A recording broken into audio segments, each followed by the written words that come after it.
Listo, igual estoy grabando para los que no han podido asistir todavía. Buenos días a todos.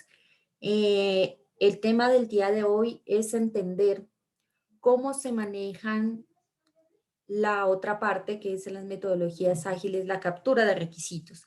Entonces, un elemento fundamental para la captura de requisitos en la mayoría de las metodologías ágiles es lo que se conoce como las historias de usuario, que son pequeñas, como su nombre lo dice, pequeñas historias donde se va impregnando ese requerimiento, esa funcionalidad que el usuario necesita del sistema. Entonces, vamos a entender más o menos el concepto de historia de usuario. Es algo sencillo, pero a veces lo sencillo es más difícil o más complejo de crear, porque tienes que plasmar en algo pequeño, en algo simple, toda la funcionalidad del sistema y no dejar a diversas malinterpretaciones que se puedan dar ahí en esa parte.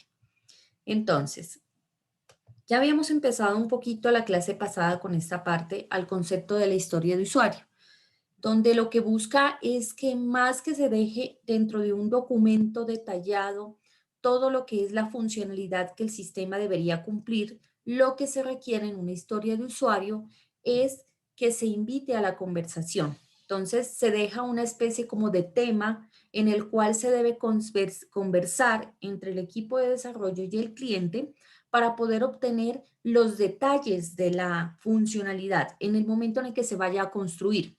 Entonces, las historias de usuario, por ejemplo, en el Product Backlog o en XP, una vez se crean al principio, dejan ese tema abierto para que después, en el momento en el que se vaya a construir, se retome el tema, se converse, se especifiquen los detalles y se construya. Entonces, se trata de que todo ese paso quede más unido, más junto, para que los detalles que se conversen no se pierdan por el tiempo o porque nuestra memoria de por sí es frágil. Entonces, lo que busca en esencia una historia de usuario es invitar más allá a escribir detalles como se hace en el documento de requisitos en el sistema. Lo que se busca es a conversar qué es lo que nosotros necesitamos en esa funcionalidad en específico, en el momento en el que ya la vamos a construir. Entonces, como concepto se puede decir que la historia de usuario son especificaciones funcionales que invitan a la conversación para que el detalle sea consecuencia de esta última y no un reemplazo. Lo que decíamos, que en la conversación se genere ese detalle de la funcionalidad y no que lo reemplacemos con un documento detallado que se construya. Entonces, tenemos aquí, la historia de usuario surge de la implementación del manifiesto ágil. Recordemos que todo lo que tiene que ver con metodologías ágiles cumple o sigue este manifiesto. Específicamente la historia de usuario empieza en esa parte del valor, ¿no? Trata de que el software funcionando esté por encima o sea más valioso, se le dé un mayor peso que la documentación extensiva. Entonces, si ustedes ven, por ejemplo, en el documento de requisitos del sistema, uno se concentra en todas las funcionalidades, las especifica a detalle dentro de este tipo de formatos y de diferentes diagramas, pero aún no existe la primera línea de código funcionando. Y ese documento requiere un esfuerzo y un tiempo. Eso es algo que hay que tener en cuenta en esta parte de la construcción de software. A veces no valoramos ese esfuerzo y ese tiempo que requiere de desarrollar los diferentes puntos del proyecto. Una documentación requiere un esfuerzo y un tiempo. Entonces, los ingenieros tratan de obviar o de ignorar ese tiempo y ese esfuerzo que requieren y entonces terminan trasnochando, trabajando fines de semana hasta la madrugada porque no miden bien esa parte de el tiempo y el esfuerzo que requiere construir cualquier tipo de cosa, sea una documentación, sea una funcionalidad, sea un programa. Todo requiere un tiempo y un esfuerzo. Entonces, principio. El principio que aplica esta parte de la metodología ágil es el principio de que el método más eficiente y eficaz de transmitir información hacia y dentro del equipo de desarrollo es mediante la comunicación cara a cara. Entonces recuerden que la historia de usuario es una invitación a que las cosas se conversen y no que queden escritas en un papel. Entonces ella implementa este primer principio que nos dice que la forma más eficaz de transmitir esa información es a través de esa comunicación verbal.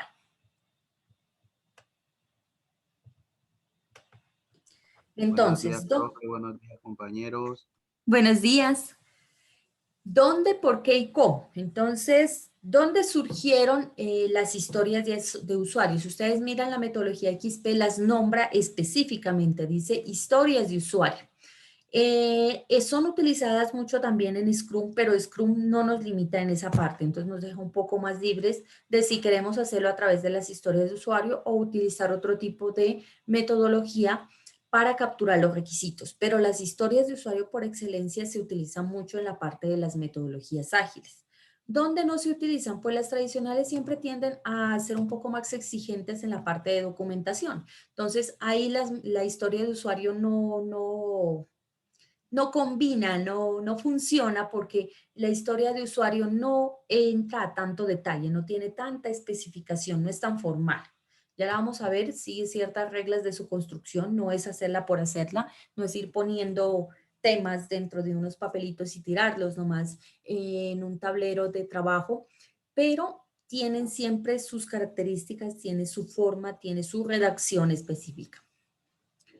¿Por qué estas historias de usuario? Entonces, en las metodologías tradicionales, la comunicación entre el cliente y el equipo se plasma o se evidencia siempre a través de estos documentos de especificaciones o lo que se conoce como el DRS, el documento de requisitos del sistema. Y entonces ese documento, como ya les decía, requiere de un tiempo, de un esfuerzo para su construcción. Entonces, las metodologías ágiles dicen no le gaste tanto tiempo al papel y gástale más al software y al código. Entonces, había que tener una alternativa porque el DRS es un documento siempre grande, tiene una estructura y tiene su tiempo y su trabajo que hacer. Esos documentos pues dicen que en muchas ocasiones son muy extensos. Ustedes ya vieron el ejemplo que yo les compartí ahí, es bastante grande. Dejan mucho a diversas interpretaciones o supuestos y desembocan en malos entendidos o en el peor de los casos terminamos con un software construido que no corresponde a la realidad esperada. Porque resulta que en muchas metodologías tradicionales, si ustedes por ejemplo ven cascada, uno va, hace las primeras interacciones con el cliente, captura el modelado del negocio, captura los requisitos del sistema y se los lleva y los va a trabajar. Y allá solito trabaja análisis, diseño, construcción, pruebas iniciales y cuando vuelve y le da al cliente el documento, el software, es posible que aunque en el DRS estaba dicho la funcionalidad, se entendió de una forma equivocada. Entonces, eso es lo que ellos dicen. Dice la metodología de los ágiles, traigan el tema, convérselo, construyalo, muéstreselo, entréguelo rápidamente, todo junto, lo más rápido posible, para que no haya en ese lapso de tiempo la posibilidad de que las cosas se cambien en el camino de que se entiendan mal o de que haya malas interpretaciones. Entonces, ¿cómo funciona una historia de usuario? La historia de usuario, usted la ve sencilla, pero la esencia detrás de ella es la comunicación humana que debe estar compuesta de contenido, de tono y expresiones. Entonces, ellos ahí involucran un tema que se llama comunicación asertiva, que la forma en que tú dices las cosas no solo es lo que estás expresando, sino que también va compuesto de otra serie de cosas como el tono de voz, como las expresiones, como la actitud corporal. Entonces, todo ese tipo de cosas componen esa comunicación y son necesarias para que la historia de usuario funcione. Si no hay una buena comunicación, la historia de usuario por sí sola va a quedar muy difícil de que pueda trabajar y que logre su máximo potencial. Entonces, la comunicación en metodologías ágiles es vital. Si no se puede entablar una buena comunicación, ya sea dentro del equipo de trabajo y con el cliente, va a ser muy difícil que usted logre implementar una metodología ágil. Dice, por esta razón las historias de usuario están basadas en comunicación cara a cara. Entonces, antes de que empezara todo esto de la pandemia, las metodologías ágiles siempre hablaban de que lo mejor era que uno estuviera frente a frente con la otra persona. La presencia de la otra persona requiere o da un enriquecimiento a la comunicación que no se puede suplantar con la virtualidad. Y yo creo que en eso estamos muy de acuerdo, la gran mayoría, por ejemplo, nosotros aquí en estas clases hacemos nuestro mejor esfuerzo, pero siempre se siente que queda faltando algo, hay un elemento que nos queda faltando que se obtenía en las clases presenciales. Entonces, ese algo es lo que hablan las metodologías ágiles. Una comunicación cara a cara es mucho más valiosa, es mucho más enriquecedora que si usted solamente lo hace a través de un teléfono, a través de un texto, a través de un correo, a través de una reunión incluso virtual. No se puede reemplazar ese valioso elemento que entrega el hecho de que usted se reúna de forma física con otra persona. Ahora, si bien tiene un componente muy valioso, pues ahora no podemos ignorar toda esta parte de la pandemia, nos tiene aislados, esperemos que no sea por mucho, pero mientras esto dure, hay que reemplazar de alguna forma esa comunicación cara a cara. Entonces, las metodologías ágiles han dado como alternativa esto que estamos haciendo ahora, las reuniones virtuales, que si bien no podamos estar físicamente uno enfrente del otro, por lo menos nos podamos ver unos con otros. Entonces, dicen dentro de las recomendaciones que ellos dan que siempre esté la cámara encendida, que siempre estén los micrófonos encendidos, porque eso te hace que tú estés atento a la conversación, estés pendiente a lo que estás diciendo, a lo que estás hablando y que siempre haya una participación activa. Entonces, si bien no podemos, porque ahora sencillamente no se puede esa comunicación cara a cara, lo podemos reemplazar con este tipo de herramientas virtuales. Bueno, componentes de las historias de usuario. Aquí están las 3C. ¿Sí? Toda historia de usuario tiene esa característica que la representa a través de las 3C por las palabritas que tiene que tener una historia de usuario y que en inglés, pues precisamente coinciden con la letra C. Entonces, la primera C corresponde a card o tarjeta. Entonces, las historias de usuario se construyen en unos pequeños cuadritos del tamaño de una tarjeta. Un elemento que normalmente se utiliza, por lo menos en los proyectos en los que yo he estado de forma de cumpliendo estas metodologías ágiles, se utilizan los peganotas, ¿sí? Los peganotas son unos cuadritos chiquitos de papel de colores y que en la parte de arriba tiene un pegante que te permite pegar y despegar constantemente. Entonces, ese es uno de los elementos que más se utiliza. De todas maneras, solo tiene que ser una tarjeta, algo pequeño, un cuadro pequeño. Usted puede hacerlo con una hoja de papel, lo puede hacer con una cartulina y cortar cuadritos, con el elemento que usted quiera. Pero lo importante es que se represente en algo físico, algo pequeño, algo manejable, algo que las personas puedan coger y colocar en otra parte. La segunda C viene de conversación, ¿sí? Resulta que el elemento estrella de una historia de usuario es la conversación, la comunicación. Entonces, su segunda C precisamente representa esa parte, esa conversación que se tiene que tener entre el equipo de trabajo, porque puede resultar que a una persona se le haya asignado desarrollar una tarea que está plasmada dentro de una historia de usuario. Esta persona y el equipo de trabajo ya hayan conversado con el cliente, usted entiende la funcionalidad, la tiene en su cabecita, sabe qué tiene que hacer, pero uno a veces como programador se bloquea, no sabe por dónde arrancar. Bueno, y ahora sí, ¿cómo hago un programa que haga esto? Entonces, dice, convérselo también con su equipo de desarrollo. De pronto, en otro compañero que usted tenga en el equipo, haya enfrentado un caso particular parecido a ese y tenga una luz por donde darle y decirle, vea, ¿por qué no intentas esto? Entonces, a eso se refiere la conversación, con el cliente para entender la funcionalidad y con el equipo, con los compañeros para que sean su apoyo si de pronto usted en ese momento se está bloqueado, si en ese momento no sabe, es su primera vez haciendo una funcionalidad parecida, no sabe por dónde arrancar. Entonces la conversación es un elemento vital de las historias de usuario. Eso corresponde a su segunda C. En la tercera C tenemos la parte de confirmación. ¿A qué se refiere esa parte? Puede que usted haya conversado con el cliente y crea que entendió lo que dijo, pero en el momento de sentarse a programar, y a veces sucede, sobre todo cuando las funcionalidades son un poquito grandes o cuando no todo queda completamente claro, usted termina con otra cosa, parecida, pero no es lo que se necesita. Entonces, es necesario que toda historia de usuario que se esté implementando tenga ese proceso de confirmación, que se confirme si lo que usted entendió es lo que en verdad construyó. Entonces, no es solamente crear la historia de usuario, entender la funcionalidad y irse a trabajar solito por ahí aparte, porque estaríamos haciendo exactamente lo mismo que se hace en otras metodologías tradicionales, y lo que aquí se propone es un cambio de estrategia, algo distinto, sino que usted la construye, la conversa, se apoya en sus compañeros si de pronto tiene problemas en el momento de construirla, y luego cuando está construyéndola hace uso o se apoya en el product owner y le dice a usted, confirma si en verdad lo que se está haciendo es lo que la historia del usuario quiere plasmar. Entonces, la última C que es muy importante es la confirmación. Esté confirmando con esa persona si en verdad esa funcionalidad está o no está cumpliendo. Otra cosa que implica la confirmación es también la parte de la validación y de la verificación. Recuerde que en pruebas hablamos de esos dos conceptos. La validación y la verificación nos permiten, uno, que sí estemos construyendo lo que el usuario quiere, lo que el cliente necesita, y otro es que no tenga errores. Si los errores no se aceptan tampoco ni en las metodologías tradicionales ni en las metodologías ágiles.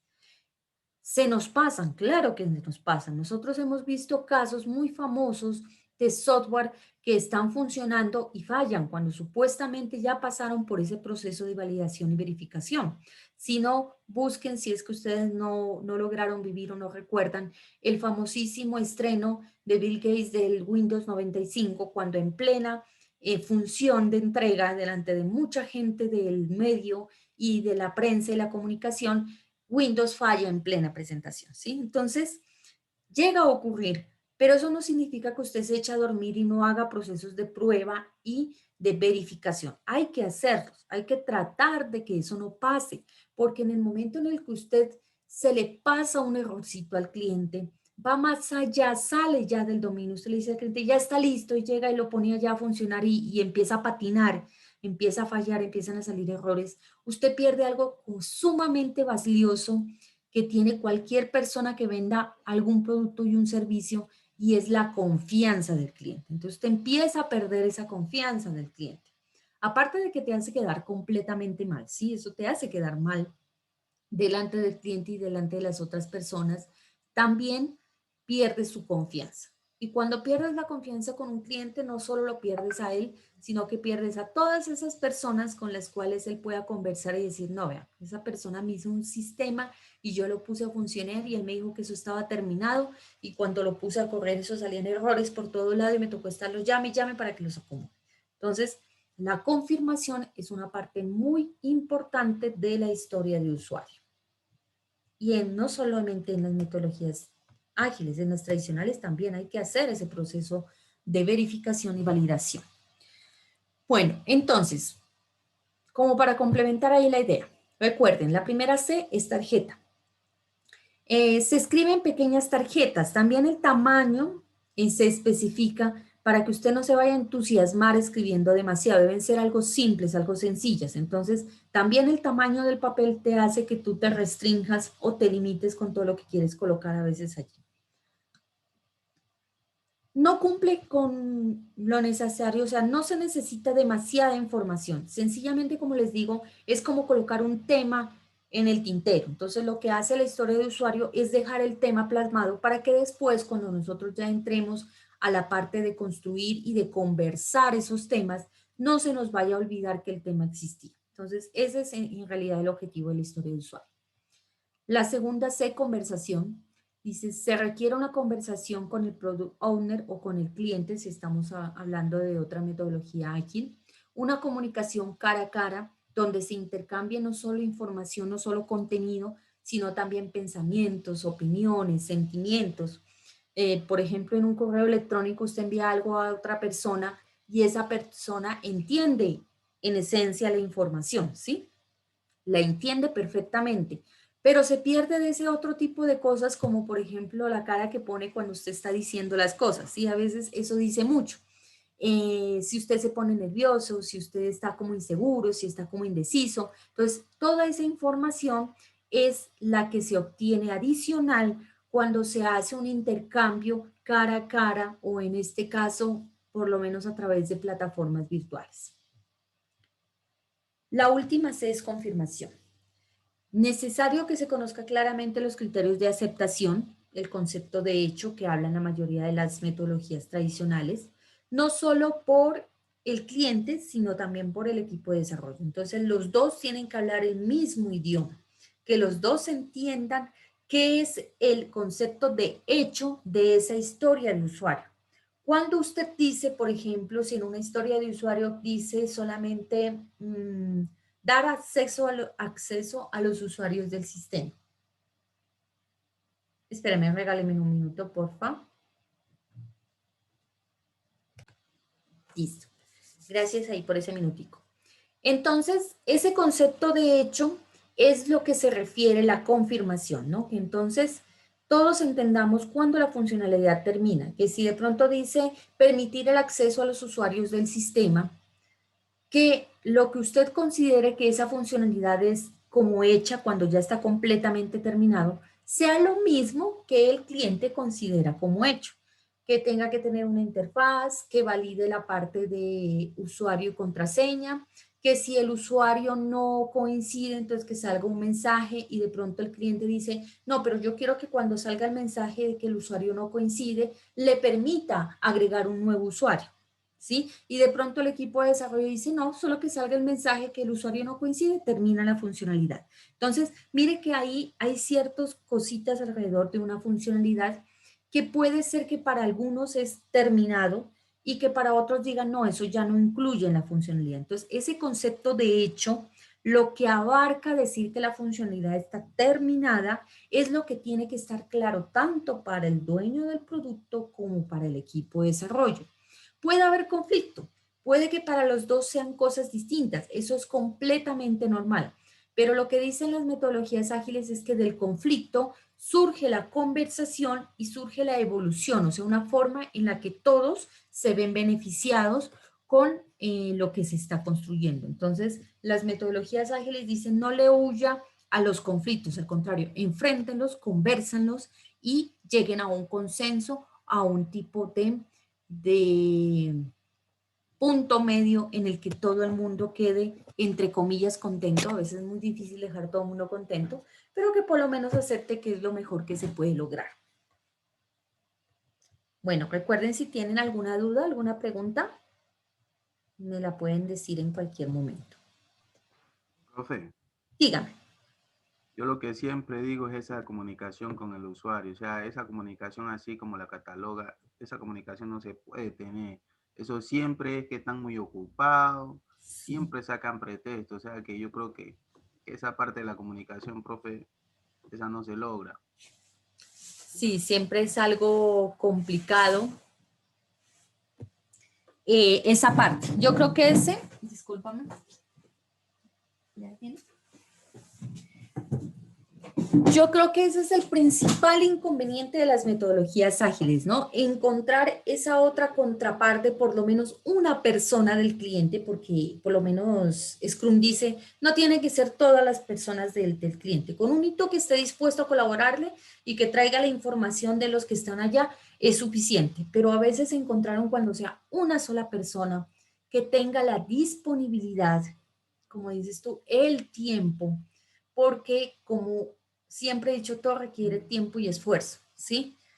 Entonces, ponerse a escuchar al equipo de desarrollo, a estar siempre dispuesto a aclararle las dudas y las inquietudes que tengan, para que si llega a presentarse cosas como una duda, como un conflicto que de pronto no podemos cumplir con esta funcionalidad, venga, veamos qué podemos hacer entonces en cambio esa disponibilidad del tiempo y sobre todo la voluntad, sabía decir mi mamá, que tenga voluntad de hacer las cosas. Es algo difícil de lograr, ¿sí? Yo creo que ese es como el principal obstáculo que tiene la implementación de las metodologías ágiles. De resto es muy valiosa, tiene cosas muy buenas, pero encontrar esa disponibilidad, sobre todo del otro lado del cliente, puede que los del equipo de desarrollo lo tengan. Incluso hay algunas personas que no dicen dentro del equipo de desarrollo, yo hago el programa que usted quiera. Yo me he enfrentado a gente así. Hago el programa que usted quiera, pero no me ponga a hablar con gente, ¿sí? Entonces, si tiene ese problema, son gente muy buena programando, pero tienen ese obstáculo para la conversación. ahí le va a quedar a uno difícil implementar este tipo de cosas. Empezando porque no va a querer hablar con el cliente, entonces le toca a uno ir a hablar con el cliente y decirle las cosas. Si de pronto él dice, ay, ¿aquí cómo hago? Entonces a uno le toca a través del teléfono roto ir a preguntarle de nuevo y volverle a traer información.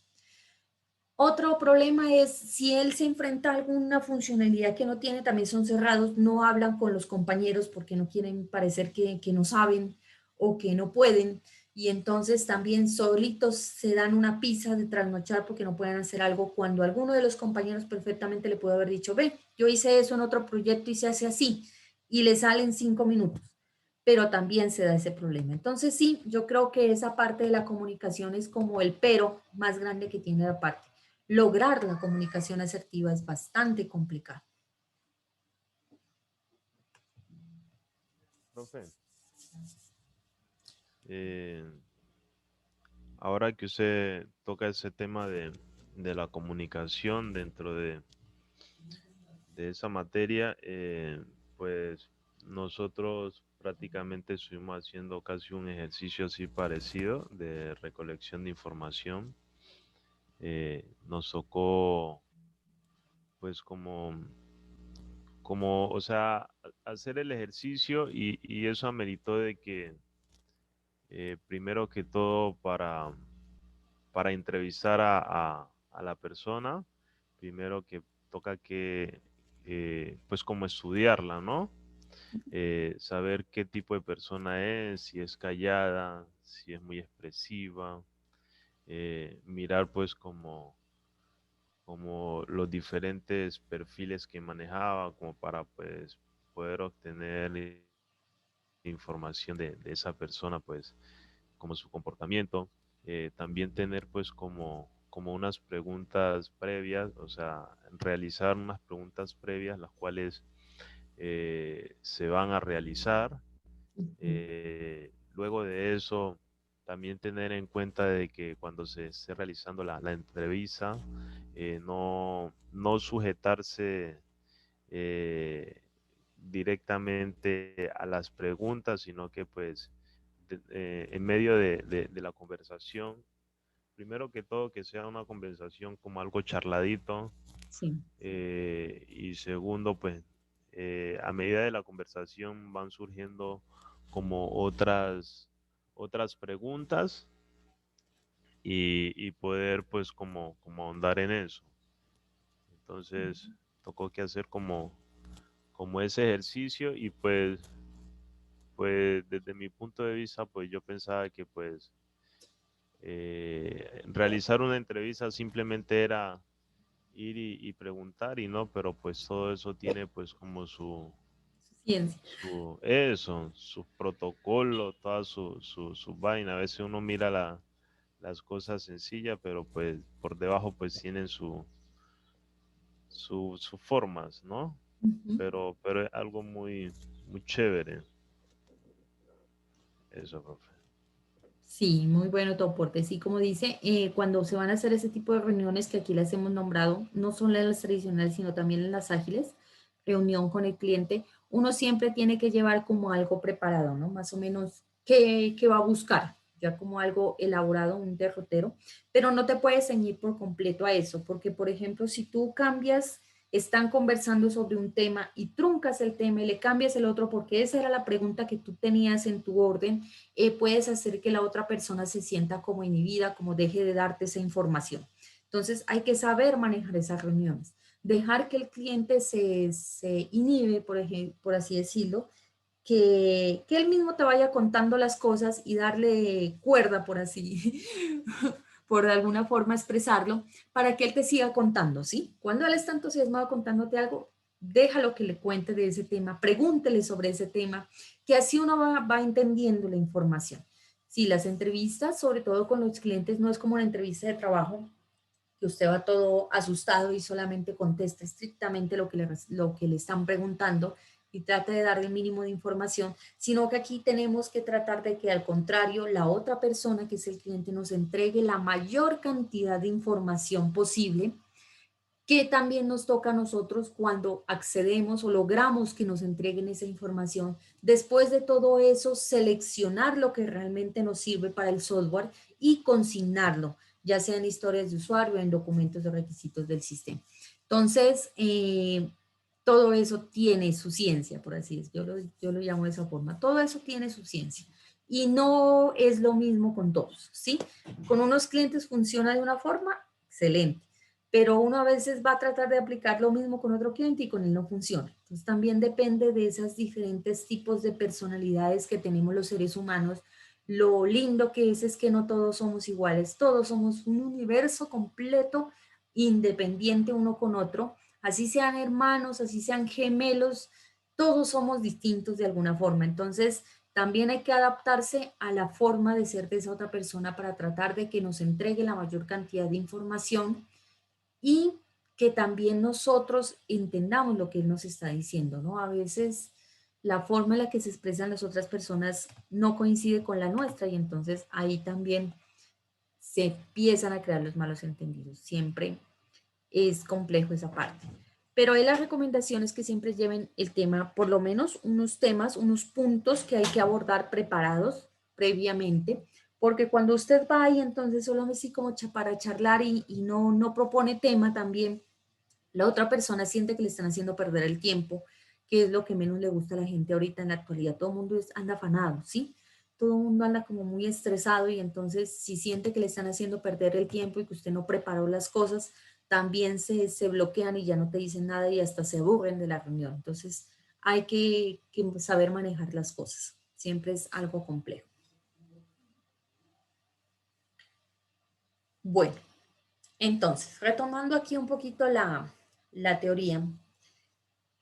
Construir una historia de usuario puede que sea simple y sencilla en una tarjetita chiquitica, que la hagas en lapicero o que la hagas en una hoja de papel, pero tiene unas ciertas reglas que hay que cumplir, no muchas, pero tiene unas ciertas reglas. Entonces, uno de los pioneros de todo este asunto de las historias de usuario propone la siguiente formato para construir una historia de usuario. Hay varias propuestas, pero a mí me parece que esta es una muy buena. Todas deberían tener más o menos esta estructura. Un cómo y donde va especificado el rol o la persona, el usuario que utiliza esa funcionalidad. Un ejemplo, como administrador yo necesito, ¿sí? Entonces, todas historias de usuario deben empezar con ese cómo, eso es lo que él propone, para que se diga la persona específica que va a utilizar esa funcionalidad. Entonces, el objetivo de ese cómo es que a continuación aparezca el rol, esa persona que usará esa funcionalidad. Entonces, como usuario del sistema, yo necesito iniciar sesión para poder trabajar una estructura de historia de usuario. Entonces, este formato a veces permite precisamente eso. Entonces, el cómo, para que a continuación siga exactamente el rol o el usuario que aplica esa funcionalidad, necesito para que se vea o para que la misma persona que lo está construyendo vea que hay una necesidad, una prioridad para construir esa funcionalidad. Luego va la funcionalidad lo más corta posible, eso es una de las recomendaciones, y el beneficio que yo obtengo de utilizar esa funcionalidad del sistema. Entonces, este para nos sirve precisamente para delimitar esas cosas que en verdad se requieren, ¿sí? Porque a veces algunos dicen, no, es que yo necesito que mi computador tenga 30 gigas de disco duro. ¿Para qué? Y entonces a veces la gente queda callada porque solamente quiere, porque ha oído que los computadores tienen tantas gigas de información y él quiere que el de él tenga y ni siquiera las necesita. Entonces, el para revela si en verdad hay una necesidad, un beneficio real y tangible, tanto para esa persona que la está utilizando como para toda la organización, o sinceramente solamente es un capricho o es solamente algo que se le ocurrió, que le pareció chévere, ¿sí? Entonces, esos chéveres se dejan, pero entonces se le da una prioridad más bajita, ¿sí? Si alcanzamos, hacemos esas cosas que no tienen un para como muy prioritario, muy urgente, que aporte un gran beneficio tanto para el usuario como para toda la organización. Entonces, ejemplo, dice, como estudiante en modalidad virtual necesito un plan de datos para poder asistir a las clases virtuales, ¿sí? Ahí creo que está más clara que el agua, ¿sí? Está quién lo necesita. ¿Qué necesita? El necesito nos da el qué. Y el para nos dice cuál es el beneficio real que nos está entregando esa funcionalidad. Entonces, reglas que tiene que tener la estructura de una historia de usuario. Siempre en primera persona, ¿sí? No vas a encontrar una historia de usuario o si la encuentras no está bien hecha que diga la persona de mantenimiento necesita, ¿sí? La persona de mantenimiento es como si yo te estuviera contando lo que el otro necesita. Y no hay mejor versión de los hechos si usted va directamente a la fuente. Entonces, si la persona de mantenimiento necesita algo, es con ella con quien tienes que hablar y construir esta historia de usuario para que él te lo diga en primera persona. Entonces, redactar en primera persona invita a quien lee la historia de usuario y al que la construye a ponerse en el lugar del usuario, ¿sí? Que en verdad sea quien que el que te ayuda a construir la historia de usuario sea precisamente esa persona que va a utilizar la funcionalidad. Entonces estás obteniendo la información de primera mano. Y otra es que si usted lee esa funcionalidad, usted sienta esa necesidad que tiene esa otra persona, que usted sienta ese beneficio que le está brindando. Entonces eso también ayuda mucho al momento de construir ya una historia de usuario.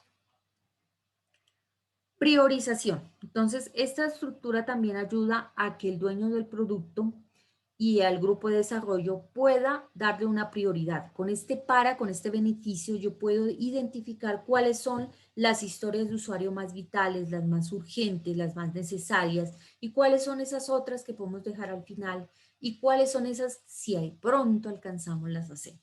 Entonces, ese para nos entrega precisamente o nos ayuda a dar esa prioridad a las diferentes historias de usuario.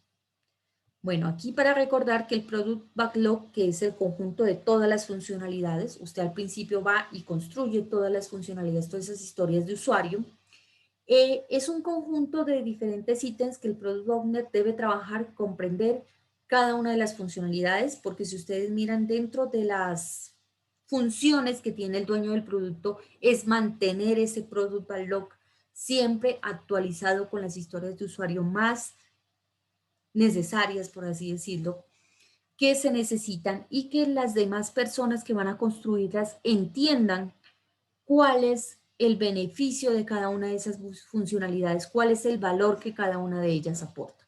Entonces, esa es una de sus funciones y la parte de la priorización se hace en conjunto, pero la persona encargada, el responsable, siempre es bueno que haya un responsable de las cosas para que se apropie de ellas, es el dueño del producto. Propósito, entonces, ¿cuál es el propósito? Conocer el propósito de una funcionalidad te permite a ti como parte del equipo de desarrollo o como parte del proyecto plantear alternativas que cumplan con el propósito en caso de que esa funcionalidad sea muy difícil de elaborar, sea muy costosa en tiempo, sea muy costosa en recursos, muy costosa en esfuerzo. Entonces, si yo entiendo cuál es el propósito a través de esta historia de usuario, me lo dice claramente. Por ejemplo, aquí que nos está diciendo que los estudiantes necesitan un plan de datos, pero entonces resulta que es muy difícil darle plan de datos a todos. Entonces, si yo entiendo ese propósito que tiene esta historia de usuario, puedo buscarle una alternativa, un plan B, ¿sí? ¿Cómo yo lo puedo ayudar? Entonces, por ejemplo, en la universidad, no a todos les dieron plan de datos, pero entonces sí les dieron equipos, ¿sí? Porque de pronto tenían de alguna forma de dónde conectarse por un Wi-Fi del vecino o de la casa, pero no tenían un computador. Entonces, para que puedan asistir a sus clases, les entregaron equipos, ¿sí? Les entregaron celulares.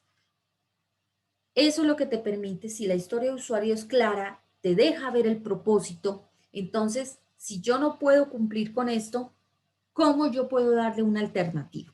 Entonces, es otra de las cosas que nos deben dar las historias de usuario, que nos dejen claramente cuál es el propósito para que nosotros entonces sí podamos entender esta parte de darle una alternativa si de pronto es muy difícil cumplirla como tal. Así como está elaborada, es difícil de cumplirla, entonces puedo dar un plan B. Bueno. Bueno, hay unos compañeros que me dicen que están teniendo problemas con la conectividad, precisamente hablando de esto. No hay problema, aquí estamos grabando la clase a ver si más tarde la pueden revisar.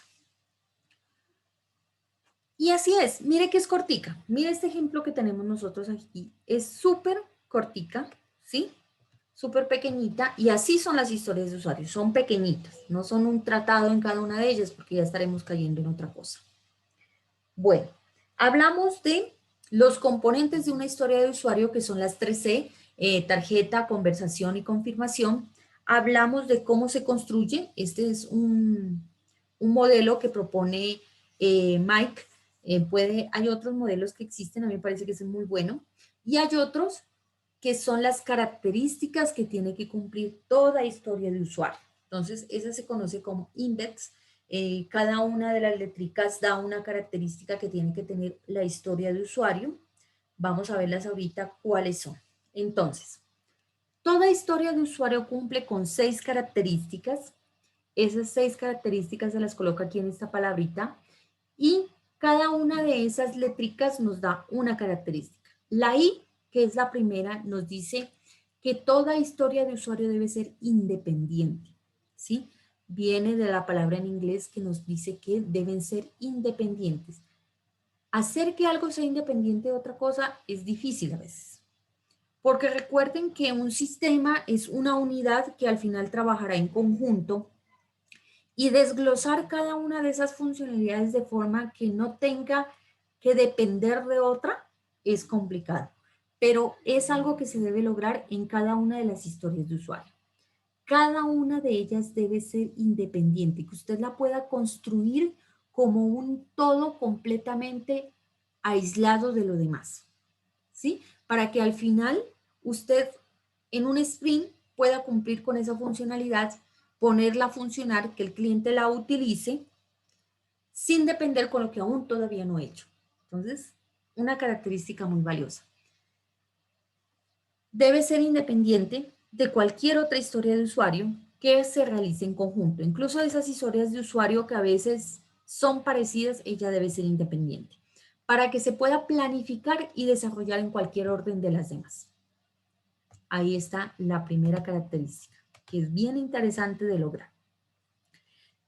La segunda, la N, viene de negociable, ¿sí? Todo dentro de las metodologías ágiles se puede negociar. Entonces, debe ser algo que yo pueda negociar.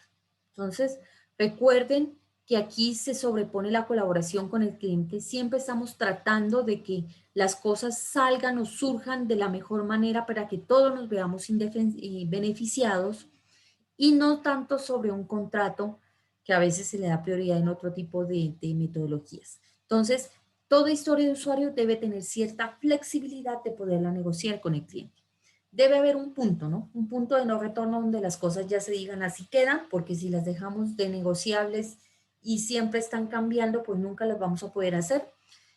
Debe haber un punto, pero en la medida de lo posible siempre darle esa flexibilidad, esa oportunidad de que pueda negociarse constantemente con el cliente. Listo. Tercera característica, que pueda ser valorable, que se pueda dar un valor, ¿sí?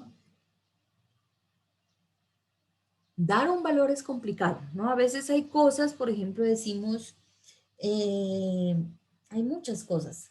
Yo estoy feliz, pero dele un valor a esa felicidad en una escala del 1 al 10, ¿sí? Y entonces ahí es donde a veces la gente se queda. Entonces, ¿qué característica tiene que tener la historia de usuario? De tal forma en la que yo pueda darle una valoración.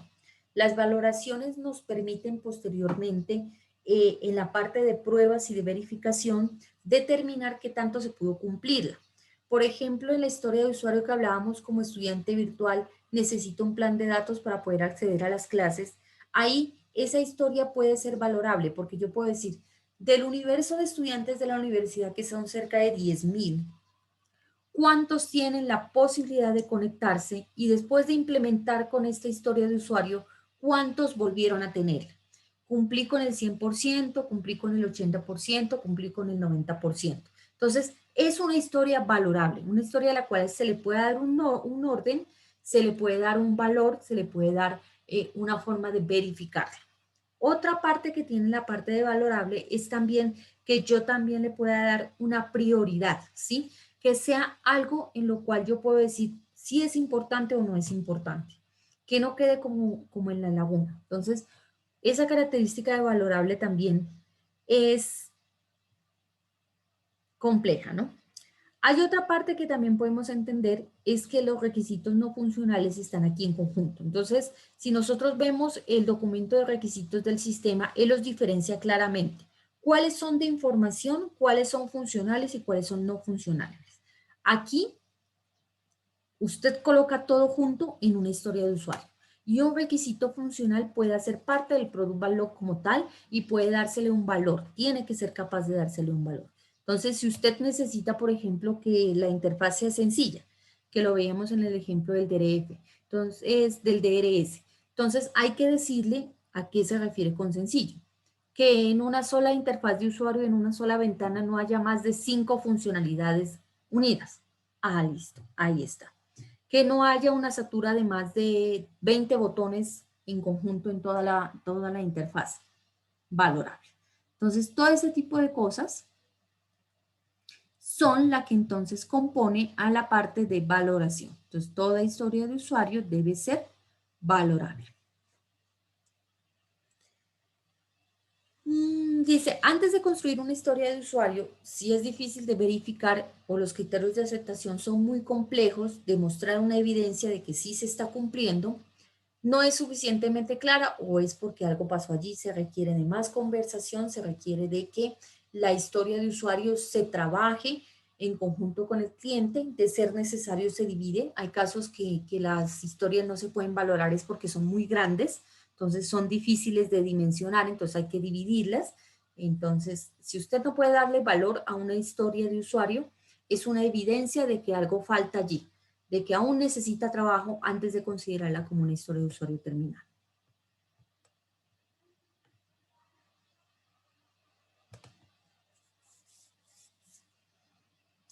La E viene de estimable, ¿sí? Debe ser estimable.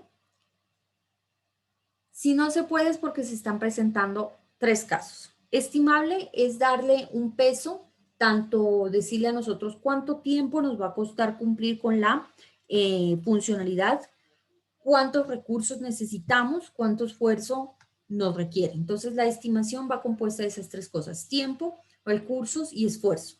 Si usted no puede darle esas 3 características, no puede decir, esta historia me voy a echar 15 días, necesito 2 personas que trabajen en ella y no, es de una complejidad alta porque ellos dos tienen que trabajar fuertemente para construirla. Si usted no es capaz de decir eso, esa estimación de la historia de usuario, es porque se pueden estar presentando uno de los 3 siguientes casos. Primero, la historia de usuario es demasiado grande. Si eso ocurre, entonces, ¿qué debemos hacer? Hay que dividirla, ¿sí? Divide y vencerás. Si es muy grande, hay que dividirla en más pequeñas. ¿Cuántas veces parto yo esa torta de esa historia de usuario tan grande? ¿O cuándo yo tengo que dejar de partirla en funcionalidades más pequeñas? Hasta que usted llegue a funcionalidades que pueda estimar, ¿sí? Que pueda decir eso. Me demoro tanto tiempo, requiero tantas personas trabajando en ella y es de una complejidad alta o es algo sencillo, es de complejidad baja. Entonces, mientras usted no pueda decir eso de cada una de las historias de usuario que está partiendo de esa historia grande, siga partiendo. Segundo caso en el que usted de pronto no puede estimar una historia de usuario. Falta de conocimiento funcional. Entonces, es posible que nosotros no la entendamos. Ese es el segundo caso. No entendemos qué es lo que dice esa historia de usuario.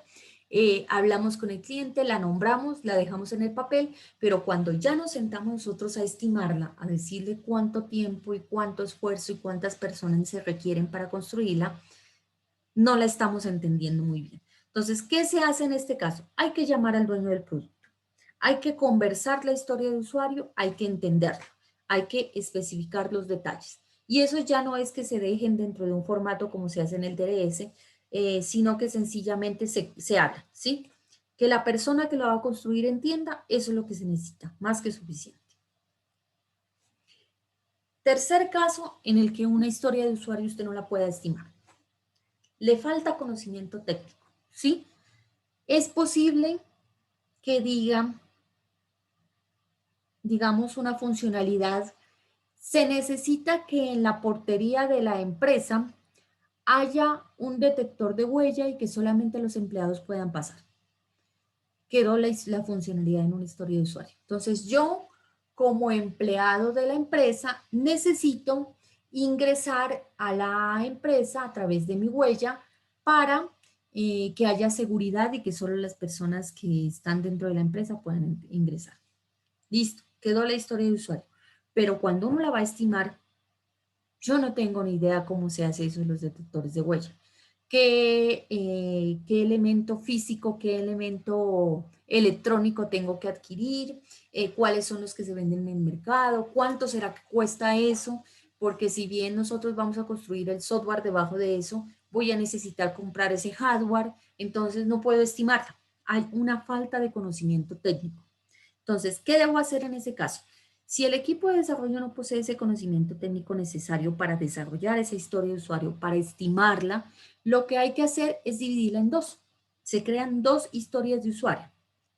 Una historia de usuario especial que se llama Spike, que lo que busca es generar un tiempo en el que nosotros adquirimos ese conocimiento. Entonces, alguien del equipo de desarrollo le va a tocar ir a darse la vueltica por allá por las personas que venden ese tipo de elementos electrónicos, preguntar cuáles son los mejores, consultar tal vez en internet, leerse un par de blogs, leerse un par de artículos y ver cuál será la mejor forma de construir esa funcionalidad. Entonces, eso requiere un tiempo y un esfuerzo.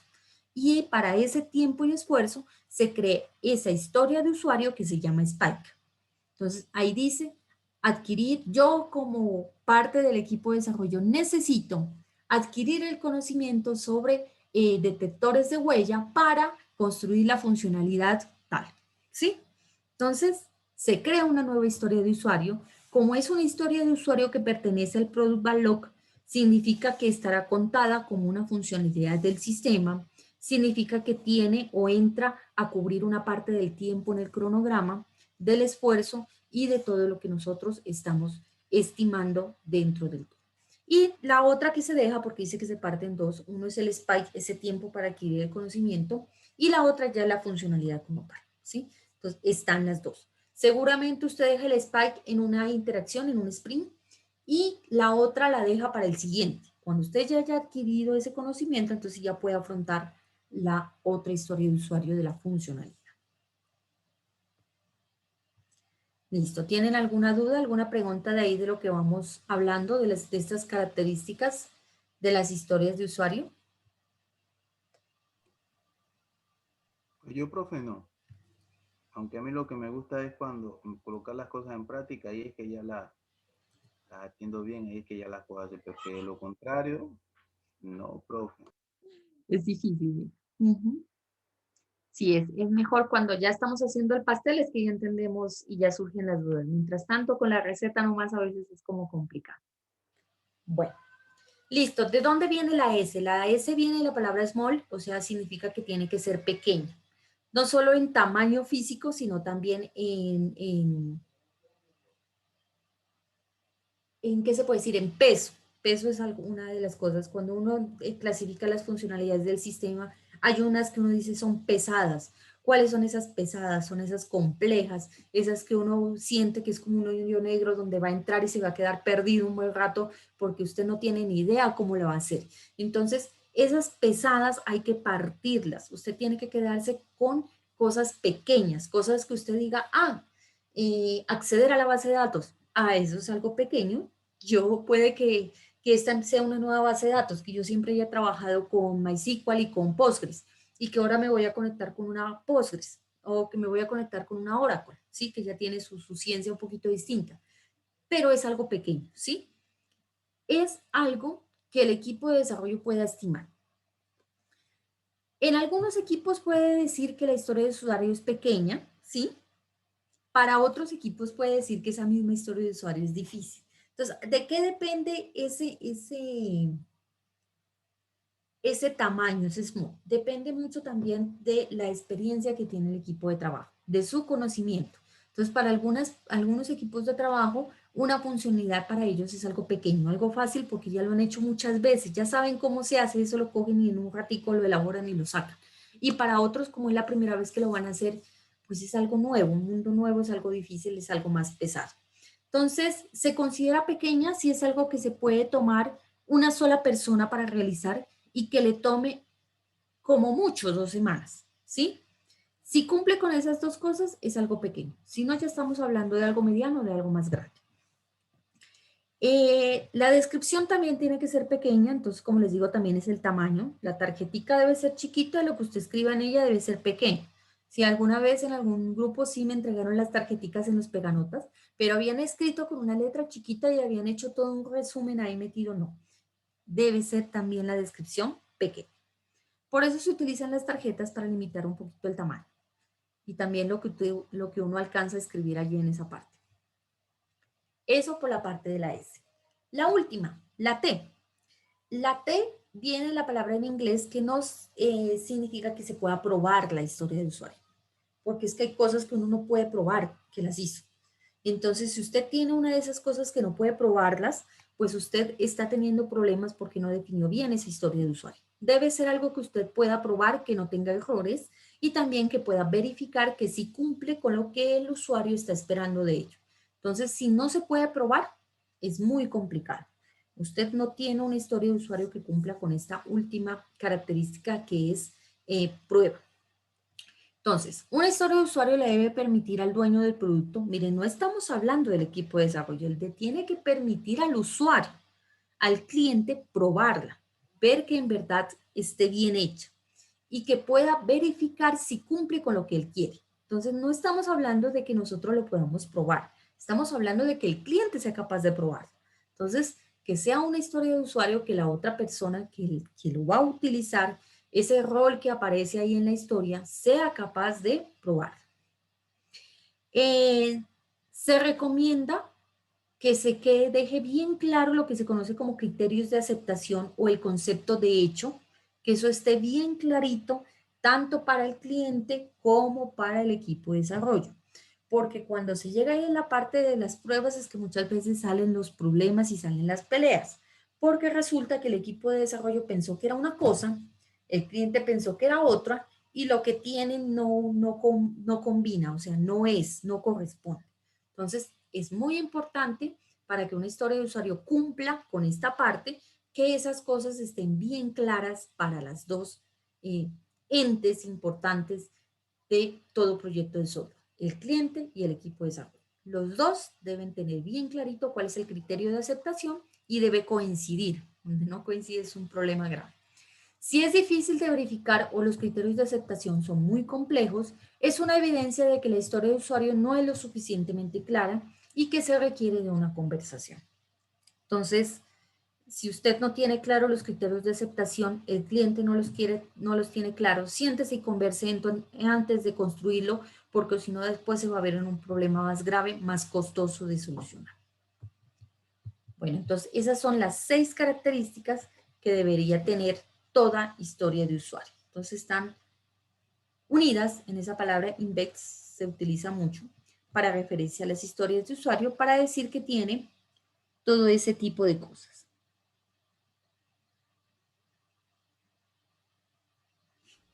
Profe, Bueno, que más de un compañero está teniendo problemas con las SIM que les dieron en la universidad. Bueno, cuéntame. cuando usted se refiere a historia de usuario, se refiere allá a la información tabulada de los requerimientos. Cada una de las historias de usuario son un conjunto, son varias. Cada una de esas tarjeticas tiene una funcionalidad, ¿sí? Es atómica, entonces por eso él dice que tiene que ser, la primera I significa de independiente. Entonces, historia de usuario, cada una de ellas es una funcionalidad pequeñita. El conjunto de todas las funcionalidades se conoce como la lista de producto, el Product Backlog, que es lo que llama Scrum, o en XP es el conjunto de las historias de usuario. Entonces, cada una de esas historias de usuario tiene que cumplir con esas 6 características que acabamos de hablar, ¿sí? Cada una de ellas. Una historia de usuario es una funcionalidad del sistema. es un requisito funcional si nosotros lo hacemos como un símil entre el DRS y una historia de usuario. Entonces, una historia de usuario correspondería a una de esas tablitas de requisito funcional o a una de esas tablitas de requisito de información o a una de las tablas de requisito no funcional. A una, ¿sí? Entonces, eso es cuando yo hablo de una historia de usuario, hablo de una sola funcionalidad. ¿Sí te queda claro ahí esa parte? Sí, profe. Gracias. Listo. Bueno. El criterio de hecho, criterio de aceptación, criterio de listo, bueno, se le ha dado muchos nombres. Lo importante es que ustedes entiendan qué es y lo pongan en práctica. Entonces, el criterio de listo corresponde al conjunto de características que toda historia debe tener para que el equipo de desarrollo pueda considerar que se puede comprometer a entregarla. ¿Listo? Entonces, una historia de usuario está lista para poder ser implementada. ¿Sí? El concepto de listo es que usted ya tiene toda la información necesaria para poder hacerlo.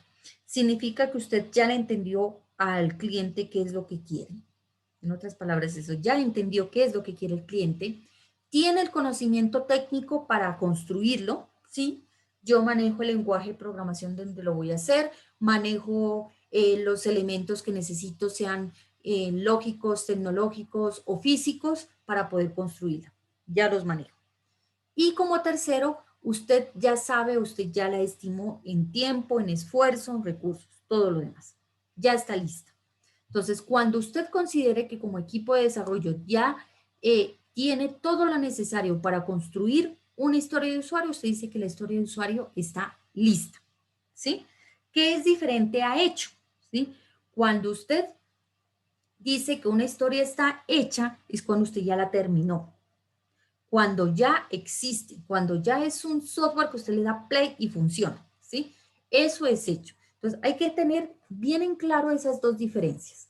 Listo es cuando usted ya tiene todo lo necesario para construirla.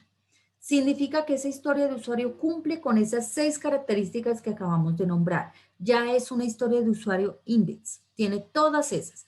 Y usted tiene todo claro en su mente cómo la va a desarrollar, con qué, cuándo y cómo y por qué. Todo eso está clarito. Y hecho, que es done, es el criterio cuando ya se terminó, tanto para el equipo de desarrollo como para el cliente, ¿sí? Eso es muy importante. Aquí es donde hay más fricción, por así decirlo, en los proyectos, que tanto el cliente como el equipo tengan el mismo concepto de hecho, de una funcionalidad o de todas. Entonces, por ejemplo, todos los criterios de aceptación funcionan correctamente. Todos los archivos fuente están en el repositorio de código fuente, el build se construyó exitosamente. En el caso del dueño del producto, se puede decir que dio su visto bueno y que la funcionalidad construida llega completamente una reunión que uno conoce como de retrospectiva. Entonces, esto ya está hecho y se fue para allá. ¿Ya? Entonces, son dos criterios distintos. Una cosa es tener una historia de usuario lista y otra cosa es tenerla hecha. Y hay que entender cuál es cada uno de ellos. Listo, entonces aquí está la actividad. Recuerden que los requisitos del sistema van en el segundo avance, ¿no? Entonces, yo tengo algunos estudiantes que están como un poquito perdidos. Me estaban diciendo que en qué hay que codificar el sistema. No, aquí no vamos a codificar el sistema. Solamente lo harán después. Vamos a llegar hasta recolección de requisitos del sistema y pare de contar. Solamente vamos a dejar plastamados los requisitos del sistema. Entonces, puede que usted de pronto lo construya con el documento de requisitos del sistema, completamente válido, utilice esos formatos, construya un formato suyo propio que se parezca a ese. Lo importante es que cumpla con esas características. En el DRS, cada una de las funcionalidades debe tener cierto grado de detalle, que es lo que vimos la clase pasada. Desde que cumpla con eso, usted puede modificar el formato si no le gusta esa tabla. Ah, no, esa tabla que propone Amador Durán me parece como muy formal, no sé, muy cuadriculada. Yo quiero que quede organizado de esta forma. Listo. Desde que cumpla con este nivel de detalle que exige el documento de requisitos del sistema, usted puede cambiar el formato. Si usted decide que no va a construir la funcionalidad del sistema con el DRS, sino que quiere utilizar las historias de usuario, bueno, tiene que cumplir con lo que acabamos de ver.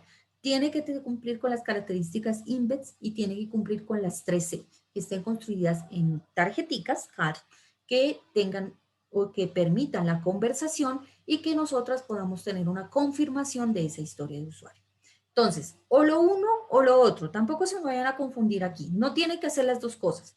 Ustedes decidan qué es lo que les parece más sencillo. En este momento la mayoría de ustedes no tienen todavía esa experiencia para decir, no, es más fácil hacer lo uno o lo otro, ¿sí? Básense en su instinto y si ustedes creen que les queda más sencillo hacer historias de usuario, háganla. Construyan el Product Backlog. Si usted considera que le queda más sencillo hacer el DRS, construya el DRS, no hay ningún inconveniente. Que si quieren alguna herramienta, que era otra cosa que me preguntaban, que se vea herramientas para hacer este tipo de cosas, hay en los dos lados, ¿sí? Del DRS, la que yo conozco, lo que alguna vez manejé, fue lo que maneja Amador Durán. Él tiene una aplicación, uno la puede descargar de internet. Si quieren yo busco ahorita, pues lo hice hace algún tiempo y en este momento no tengo el enlace a mano. Yo lo busco y se los comparto. Hay una aplicación que uno descarga, está hecha en Visual Basic, está hecha, es viejita, está hecha en Visual Basic, yo sé que está hecha en ese lenguaje. Y usted la descarga y uno va llenando en una especie de formularios que le salen, va llenando la información y después él genera el documento de requisito del sistema como en un archivo, por lo menos la última vez que lo hizo, eso sale como en un archivo que se abre en el navegador, como en una página web, así lo genera. Y uno de ahí ya lo puede copiar, se lo lleva a Word, le cambia letras, bueno, lo que quiera. Pueden utilizar esa herramienta, es gratuita. Sé que hay otras, no las he usado para construir el documento de requisitos del sistema. A mí me rinde el Word, sí, entonces yo las construyo en el Word, armo tablas, construyo. Para mí es fácil el Word, entonces yo tengo mis formaticos, pego los formatos de tabla, lleno la información rapidito y la construyo. Entonces, cada cual tiene que ver cómo le funciona mejor. O, ese es un o lo uno o lo otro. Usted construye el Product Backlog, ¿sí? Entonces, construye una serie de historias de usuario y las tiene. Entonces, un ejemplo. Bueno, profe, yo construí mis tarjeticas y las tengo aquí en mi mano y entonces, ¿cómo se las envío? Pues sencillamente usted le toma una foto, normalmente uno coloca todas las historias de usuario, las pega en una especie de cartelera, ¿sí? Las pega todas, por prioridad las va pegando y usted le toma una foto a la cartelera. Las pone en el piso, las pone en la mesa, las pone en la cama y le toma una foto. Entonces, aquí hay un ejemplo, algo así es como se construyen las historias de usuario. ¿Sí? Estas son hechas en peganotas y son tomadas fotografía y luego las cortaron y las pusieron en un documento y quedan así. Vean, este es un ejemplo. Consideren un sistema para una comercializadora de eventos, era para una comercializadora de eventos, y se toma un CRUD. Recuerden que un CRUD, ustedes de pronto ya lo vieron en programación, es creación, es eliminación, es consulta, es modificación. Las 4 funciones que normalmente se puede hacer sobre un grupo de información. Entonces, ese es un CRUD. Un CRUD de eventos. Y tenemos, o se construyeron, partiendo de ese CRUD de eventos, las siguientes historias de usuario. Historia de usuario 1. Vean, como comercial, así se llamaba el rol o la persona que se encargaba de organizar los eventos, necesito crear un evento confirmado para hacer un seguimiento del mismo. Funcionalidad 1. Creación. Esta es un CRUD, creación. Segundo, como comercial, que era la persona, el rol que cumplía esa función, necesito ver el listado de eventos confirmados para no superponer eventos. Significa para que no queden 2 en la misma fecha. Eso se decía. Consulta. Tercera funcionalidad. Como comercial necesito modificar un evento confirmado para corregir cualquier error o reprogramar el evento. A veces los clientes dicen, vea, yo iba a hacer un cumpleaños el día tal, pero por un problema familiar lo vamos a aplazar 15 días. Entonces el comercial necesitaba modificar un evento ya confirmado. Y el sistema tenía que permitir esa funcionalidad. Y la número 4 dice, como comercial necesito cancelar un evento confirmado para dejar de seguirlo, ¿sí? De pronto el cliente dice, vea, yo pago la penalización de haberla puesto usted a trabajar en ese evento y todo lo demás, pero ya no vamos a hacer esa fiesta. Listo. Cancelar el evento confirmado. Entonces, aquí hay un ejemplo de un CRUD cómo se construye. Esos son en peganotas, como les digo, son unos papelitos, no son ni caros, los consiguen la mayoría de papelerías. Que no tiene peganotas, a usted ahorita le queda difícil ir a la papelería a comprar. Pues coja cualquier hojita de cuaderno, pártala en 4, más o menos tienen una dimensión de 7 por 7, tienen más o menos esos peganotas, y hágalo en una hojita de papel, ¿sí? No tiene ningún problema. Que no tiene ni siquiera una hoja de papel, que yo solamente trabajo todo digital. Ah, listo, no hay ningún problema. Coja Word, abra y haga un cuadro y ahí en el cuadro escriba, que más o menos tengo la dimensión. No pasa nada. Criterios de aceptación, entonces recuerden que si usted va a entregar el Product Backlog, tiene que ir complementado con los criterios de aceptación. Que para las historias de usuario, pues también debe construirse esta parte para que cuando se pase a construir la historia, pues esté bien clarito cuáles son los criterios de hecho. Entonces, normalmente los criterios de aceptación se conversan. Pero como yo no puedo estar en la conversación de todos con los clientes, entonces pues me los pueden dejar escritos, ya sea en un Word o en una hoja de papel, que queden escritos más o menos los criterios de aceptación. Un ejemplo. Entonces, un ejemplo de los criterios de aceptación de estas mismas funcionalidades que vimos. La de primero, la de crear un evento confirmado. Entonces, dice, prioridad 1, yo no puedo modificar un evento, ni consultar un evento, ni mucho menos cancelarlo si no lo he creado primero. Entonces, la funcionalidad de crear un evento confirmado tiene la prioridad 1. O sea, tengo que construirla de primera antes de las demás, porque si no con las otras no voy a poder hacerlas. Prioridad 1, ¿cómo? O sea, ¿quién es el rol o quién es la persona en el usuario, el cliente que va a utilizar esta funcionalidad? Necesito, en el necesito está como la descripción de la historia, crear un evento confirmado, que ya lo hemos visto. El para nos dice el beneficio para hacer seguimiento de ese evento. Criterios de aceptación. Mira, aquí hay un ejemplo de criterios de aceptación. Debe tener nombre, fecha, descripción, destinatarios, programa, instructor, lugar, ciudad, país, capacidad, precio y promociones. Las promociones pueden ser CEB, dice EB, y descuento de 2% para 2 personas y descuento de tanto para 3 o más personas. Mire, ¿y de dónde salió esta información? Cuando usted fue a charlar con el cliente. Seguramente, yo me imagino, en este ejemplo, tenían alguna especie de formato, eso es lo que uno normalmente se encuentra, con unos formaticos de texto, de esos donde van llenando con lapicero, así como las facturas manuales, así algo así, saben llenar normalmente esos criterios. Uno coge el formato, lee todo lo que el formato tiene y viene y lo pone aquí. Queda, ¿sí? Las promociones son opcionales. O sea, hay veces que hay promociones y hay otras veces en temporada alta que nadie hace promociones, entonces debe quedar como una opción. Dentro del momento en el que usted construya la funcionalidad, no tiene que dejarle como obligatorio que coloque una promoción. Puede ser que usted seleccione no tiene promoción. Dice, las fechas, tanto de inicio como de fin, debe ser anterior a la fecha del evento, ¿sí? Entonces, eso debe quedar por antes. Dice, por defecto, la fecha número 1 debe ser 30 días antes y la fecha número 2, 10 días antes. Normalmente se maneja que con 2 personas se hace un descuento del 10% y con 3 o más personas el 15%, ¿sí? Un evento puede ser público o privado, otra característica que tiene que tener el evento. Entonces, criterios de aceptación de una funcionalidad. Tienen que quedar escritos, pueden hacerlo así en tablita o pueden hacerlo así. Entonces, ¿qué tenemos más por aquí? Aquí tenemos un video.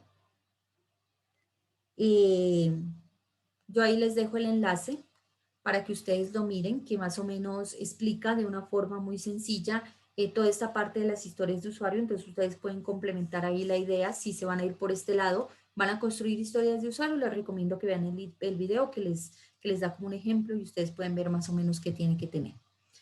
Pasos que hay que seguir, pues desarrollar las historias, desarrollar los criterios de aceptación y pues eso lo meten en el envío de la tercera, el segundo avance donde tienen que ir los requisitos, no en el primero. En el primero solamente va la parte del modelado del negocio, cómo funciona el negocio, donde ustedes van a colocar el sistema a funcionar. No, que no es un negocio, que es un colegio. Bueno, ¿cómo funciona el colegio? Que no es un colegio, que una funcionalidad para un barrio, por ejemplo, un sistema de seguridad. Ah, entonces, ¿cómo funciona el barrio? ¿Cómo está organizado? Ese es el modelado del negocio y lo que va en el primer avance. Y lo que va en el segundo, sí, ya es esta parte de los requisitos del sistema. Listo. Eso es entonces, muchachos. Aquí abajito pues está la bibliografía. La mayoría de las cosas que tienen que ver con agilidad usted las encuentra en internet. Entonces, aquí está el acceso para que ustedes puedan consultar de dónde yo saqué esta información. Bueno, dudas, preguntas, no sé si ustedes tengan alguna duda aquí con esto de las historias de usuario. Profe, profe, no es una duda, sino que quiero hacer una pequeña consulta. ¿Cómo se llama? El próximo lunes entrega lo que hemos avanzado, ¿cierto? Sí. El próximo lunes. Uh-huh. Sí, es el próximo lunes. Sí, el próximo lunes entregamos el avance 1. El avance 1 incluye esa parte que les digo del modelado del negocio, una descripción del proyecto, lo que ustedes hacían en formulación de proyectos, que era pues todo proyecto tiene un nombre, una introducción, unos objetivos, un alcance, Sí, bueno, esas partecitas, y de aquí de lo que tiene que ver más con la parte de ingeniería de software, lo del modelado del negocio. Eso, hasta ahí para de contar, eso es lo que entregan el lunes. Y lo que vamos a entregar en el siguiente avance, que lo dejamos para el 24 de febrero, ahí tienen 24 días, un tiempito, ya es esta parte que les digo.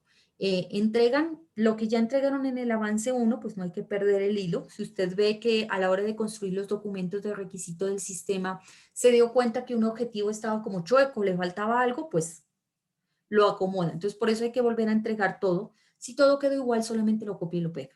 Todo lo que entregó en el avance 1 más los requisitos del sistema, ya sean a través de que usted construya un DRS o a través que usted construya una lista de historias de usuario y unos criterios de aceptación. ¿Sí? Ahí queda claro más o menos lo que hay que entregar en los dos avances. Sí, señor. Sí, señora, así queda claro. Es que en realidad estamos como un poquito atrasados y a meterle la ficha. Yo sé Ya toca que... porque yo también fui estudiante de la Universidad de Nariño al final del semestre. Bueno, no hay, por Dios, no hay mucho. Yo durante los 10 semestres que duró mi carrera, siempre que empezaba un semestre decía, este semestre no me voy a ajustar al final. Voy a ir adelantando todo para que al final esté como más flojita. Y siempre terminaba al final más apretada, o sea, no, no, no. Es difícil. Yo sé que es difícil porque todos los profesores quieren terminar, todos nos piden trabajos, nos piden exámenes y es apretado. Pero aguantemos ya 26 días de febrero y descansan un mesecito. Sí. Sí, sí. Ajá. Sí, no se preocupen. Ya algún estudiante, no me acuerdo si era de ustedes o de otro grupo, me preguntaba que si ya se sabía que el otro semestre iba a ser virtual o si iba a ser presencial. Le digo, no, lo único que se sabe es que inicia en abril, creo que es 5 o 4 de abril. Lo único que sabemos es que tenemos un mes de vacaciones. De resto, que si es virtual, presencial o qué más va a pasar, no, no han dicho nada. Sí, todavía no, me imagino que van a Profe, esperar hasta el lo último. importante, Ujú. Sí, dime. lo importante de esto. Al fin sigue siendo cero la matrícula, toca pagar plata. Sigue siendo cero la matrícula, toca pagar plata, lo importante.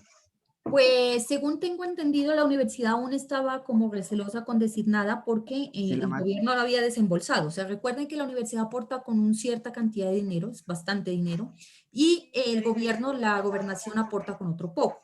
Entonces, este fin de semana ya salió de la gobernación una resolución diciendo que sí va a dar la plata. Entonces la universidad dijo, ah, entonces sí van a haber recursos. Entonces sí, se puede decir, si quieren yo les comparto ahorita la resolución en el grupo.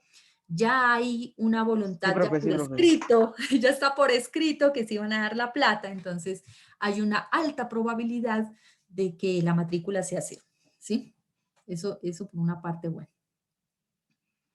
Ok, profe, gracias por la Bueno, información. listo, muchachos. Eso es. Entonces ya son las 8:44. Yo creo que es justo que tengan una pausita para que sigan con la jornada de clase. Pues nada, muchachos, ya nos vemos mañana. Mañana vamos a ver un poquito de esta parte de la planeación. Hay diferentes formas de hacer planeación. Bueno, listo. Yo construyo las historias de usuario, yo construyo el DRS, y ahora sí, cómo yo digo qué voy a hacer primero, ¿sí? Sobre todo en las metodologías ágiles que parten en entregas. Entonces, ¿cómo yo sé qué va en la primera entrega? ¿Qué va en la segunda entrega? Entonces, hay una serie de estrategias de planeación, y eso es lo que vamos a ver la próxima clase. Bueno, muchachos, entonces, pues no me queda más que decir, acá está haciendo un frío terrible, que no, pues que tengan un buen resto de día. Ya nos vemos mañana. Chao, que estén muy bien. Hasta mañana, profe. Hasta mañana. Bueno, profe, gracias. Hasta mañana. Hasta mañana. Mañana, profe. Hasta mañana, que estén muy bien. Gracias, profe. Hasta luego. Hasta luego.